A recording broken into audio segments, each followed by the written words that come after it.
Olá, vamos falar dos quilombos, dos quilombolas e da luta dos descendentes de escravos pelo título da terra. A Constituição de 88 garante o direito à posse, mas os quilombolas reclamam de ameaças, invasões e da pouca atenção do Estado.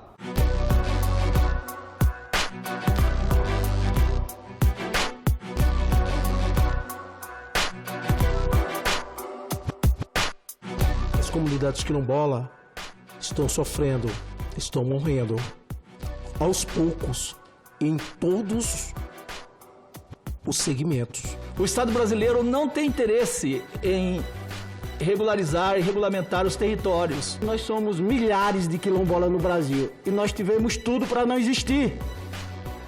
Mas nós existimos. Defender a terra nesse Brasil se tornou perigoso.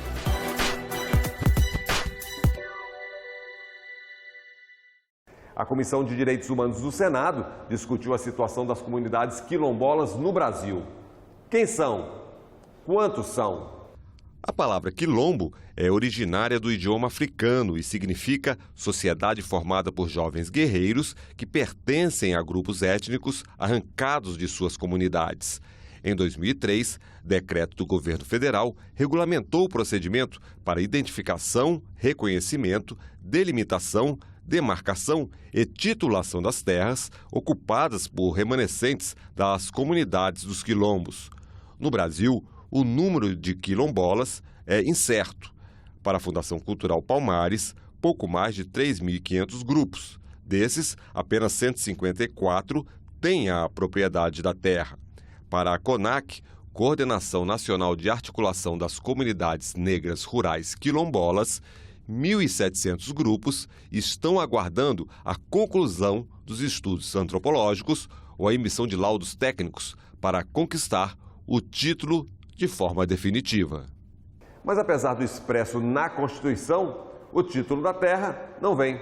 Agora, as idas e vindas da legislação. No ano de 2021, o governo brasileiro editou uma instrução normativa para acabar com a proteção dos territórios quilombolas. Encaminhamos o PDL número 226 de 2021, que susta essa atrocidade.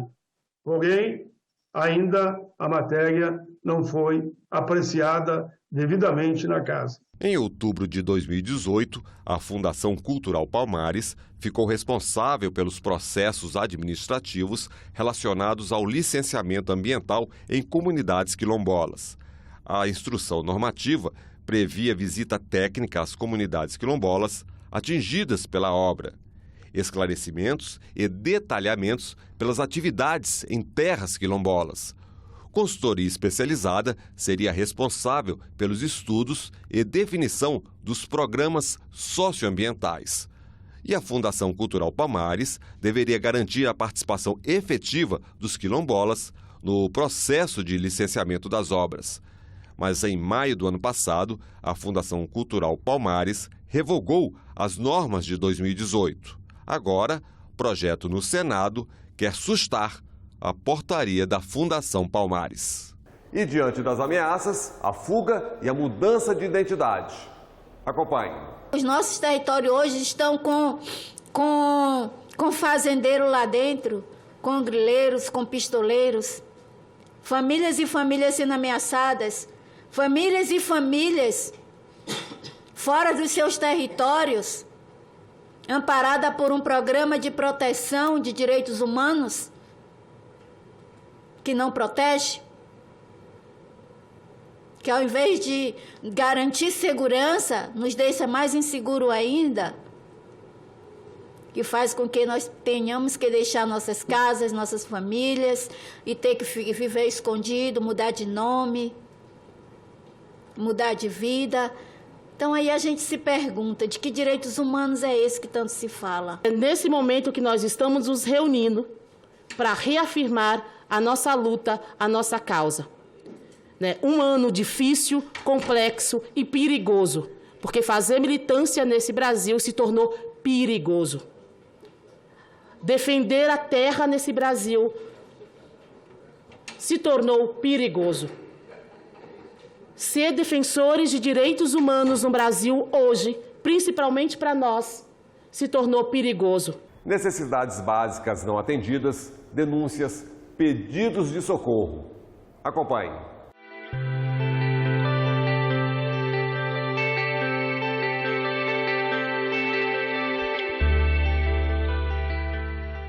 Precisamos de ações urgentíssimas, por conta que as comunidades quilombolas estão sofrendo, estão morrendo, aos poucos, em todos os segmentos, que vai da terra, à educação, à saúde, ao saneamento, à educação e também, para ser sincero, o racismo e o preconceito que acua pesadamente em todo esse nosso país. Veio a pandemia, aula remota, em territórios que a luz não chegou, que a energia elétrica não chegou, acesso à água potável, estradas.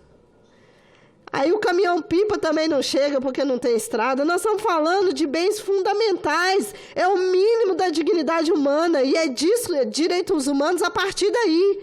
Acesso ao caminhão-pipa, acesso à água. Temos, por exemplo, a questão da produção, a questão da agricultura de subsistência. Nós temos a questão da educação, a questão da saúde, e entre tantas outras políticas públicas que retrocederam e hoje estão longe do alcance desta população. E tem mais denúncia, a violência contra as mulheres quilombolas. Nós mulheres negras, nós mulheres quilombolas, que somos as guardiãs dos nossos territórios, somos vítimas de violência todos os dias.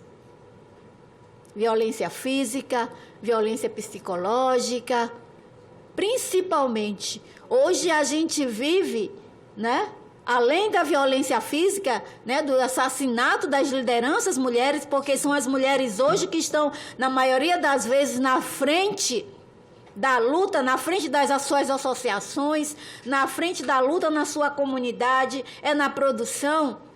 E são essas mulheres que estão sendo assassinadas hoje. O triste quadro da fome e a denúncia de trabalho escravo. Nós não podemos admitir que o Brasil, um país que mais produz alimento, esteja com sua população no mapa da fome. E aí nós perguntamos, produzir para quê e para quem? Enquanto o nosso povo aqui está passando fome, as nossas carnes, as nossas produções estão sendo exportadas para produzir alimento para animais, enquanto o povo brasileiro está passando fome. E muitos desses que estão passando fome são negros e negras. São os que estão nas periferias, né?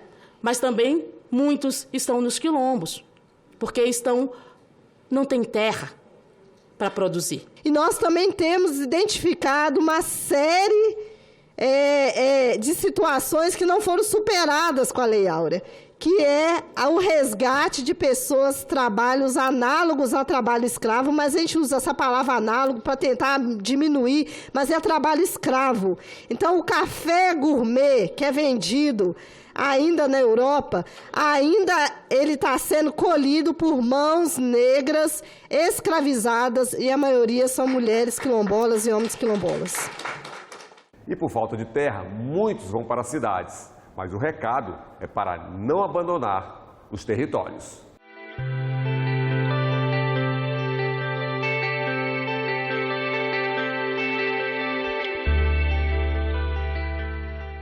Várias jovens, várias mulheres, vários homens têm deixado seus territórios para trabalhar, e às vezes em estados ou às vezes nas grandes cidades.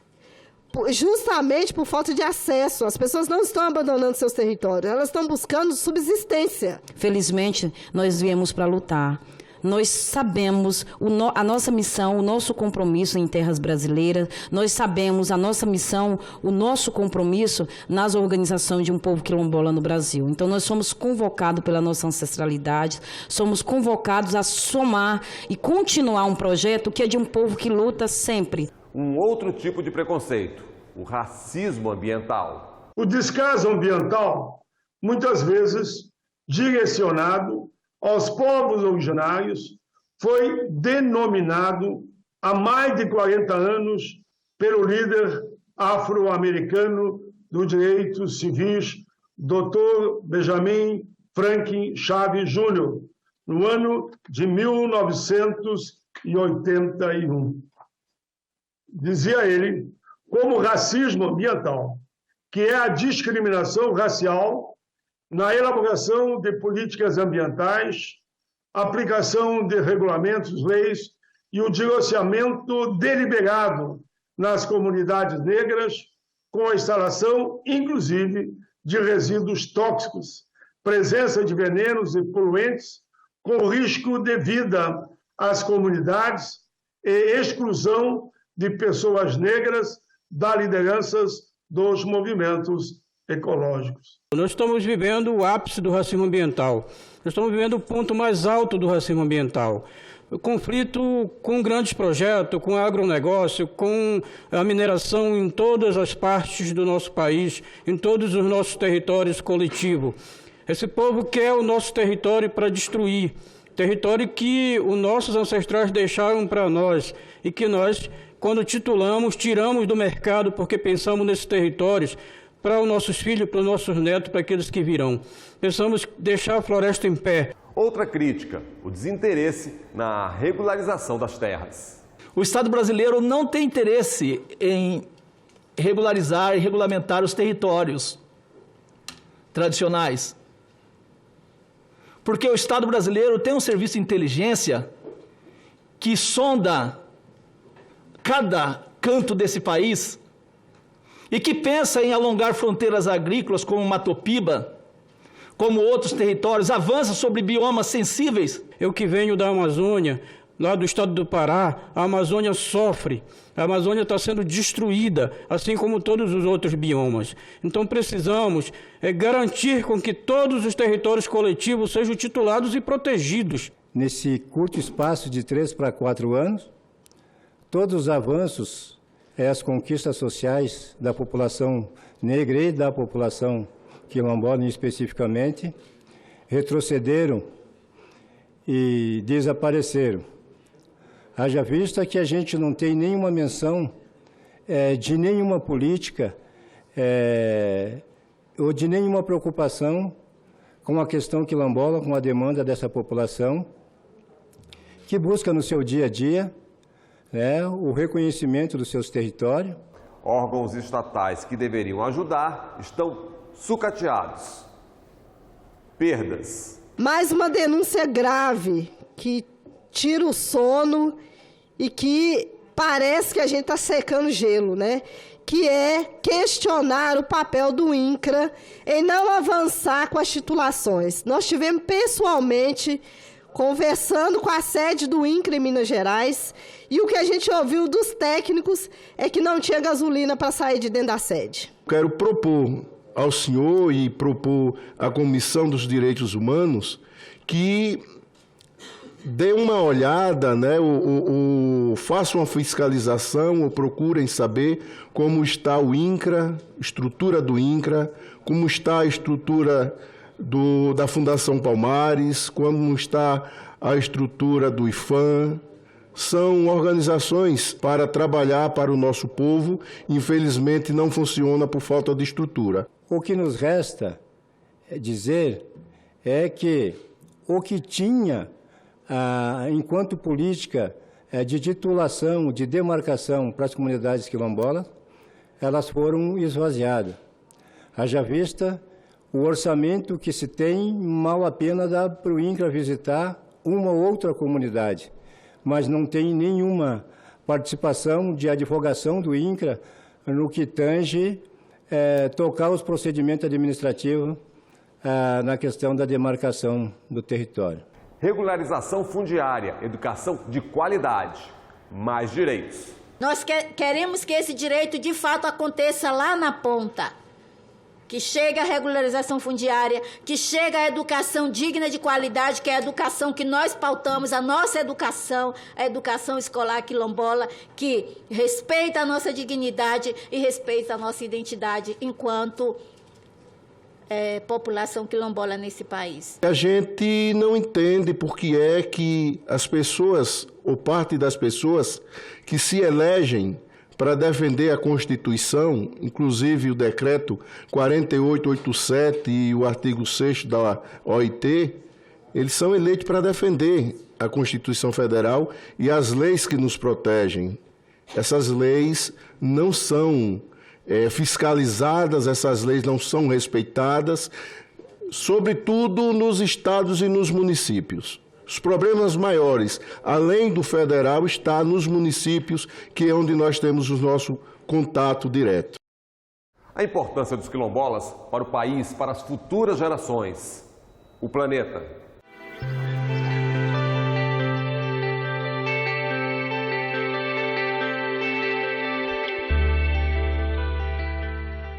As pessoas não compreendem a importância que as comunidades quilombolas têm para a manutenção dos nossos patrimônios, seja esse patrimônio material, cultural, ambiental. Então, as comunidades quilombolas exercem um papel, antes de tudo, da garantia da existência do povo brasileiro. Mas, infelizmente, o povo quilombola nesse país ele é tratado como um povo não digno de estar nesse país.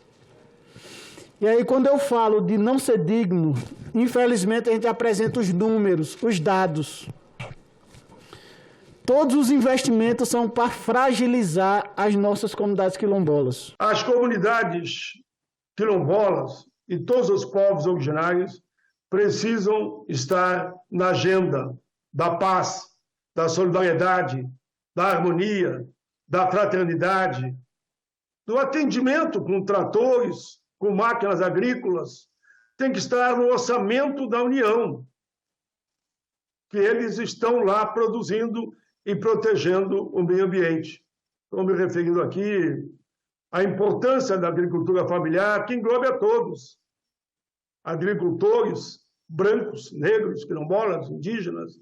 A proteção do planeta é fundamental. Um recado em nome de todas as comunidades quilombolas desse país. Se esse país, se esse planeta quiser se salvar, aprenda com os quilombolas como cuidar. Porque enquanto os grandes capitais, enquanto as grandes empresas industriais estão preocupadas em extrair com a máxima rapidez, sem se preocupar com o futuro, nós, nas nossas comunidades, estamos preocupados com hoje, com amanhã e com os nossos netos, com os nossos tataranetos e, por que não dizer, de cada um de vocês. Os negros e a luta pela representatividade política. Todo cidadão negro como eu tem que entender que ele é descendente de quilombolas, consequentemente ele é um quilombolas. E a comunidade negra nesse país hoje está em torno de 56% da população. É incrível que a gente tenha um número tão pequeno de negros e negras no Congresso. No Senado, você não enche uma única mão. Não enche, mano. Você não tem correspondente a uma única mão. Na Câmara, talvez, comprometido com a luta de negros e negras, você vai estar em torno de umas 2 dúzias no máximo. Em 513, né? Inspirado no nosso querido e inesquecível Abdias, eu apresentei um projeto, sim, de cadeiras negras no parlamento. Oxalá a gente chegue na tua proposta que você colocou aqui, de no mínimo 50%, mas eu coloquei que no primeiro momento, pelo menos 1 por terço. Vamos torcer para que o Congresso vote. Enquanto esse cenário não muda, pedem atenção e ajuda do Congresso. Por isso, a nossa vinda a essa casa, por entendermos que esta casa, como guardião da Constituição, essa Secretaria de Recursos Humanos, pode ser, sim, o nosso refúgio na busca pelas garantias daquilo que a Carta Magna está consignado enquanto direito social dessas comunidades. Todos dizem que essa casa é do povo, que esse ambiente é do povo. A pergunta que nós fazemos é de que povo? Que povo? Porque os quilombolas, infelizmente, tem poucas pessoas que defendem o direito das comunidades quilombolas. Apesar disso, nós não podemos abrir mão de ocupar esse espaço e de chamar de Casa do Povo. Porque essa casa é nossa, ela foi construída por nós, ela é mantida por nós. Então nós vamos ocupar todos os espaços que pudermos, mas sem tirar o pé daqui de dentro e aqui dentro fazer ecoar nossa voz, mais uma vez e quantas vezes mais forem necessárias. Para nós é muito importante estar em Brasília, mas também estar aqui, junto ao Senado Federal, junto ao Congresso Federal, junto com os deputados que ainda têm a simplicidade de ainda defender a causa, né? Que a gente tem vários deputados, senadores, que defendem a causa quilombola, que defende o povo negro no Brasil. A dívida do Estado e o direito de voz própria. Nós agradecemos a sua oportunidade, agradecemos o espaço nessa casa que é nossa e essa sensibilidade de podermos trazer por nós, pela nossa voz, o nosso discurso, que ninguém mais possa nos oprimir de modo que não possamos falar por nós mesmos. E que o nosso desafio, gente, é respeitar a vida que tem num território quilombola. Chega também de falar em nosso nome.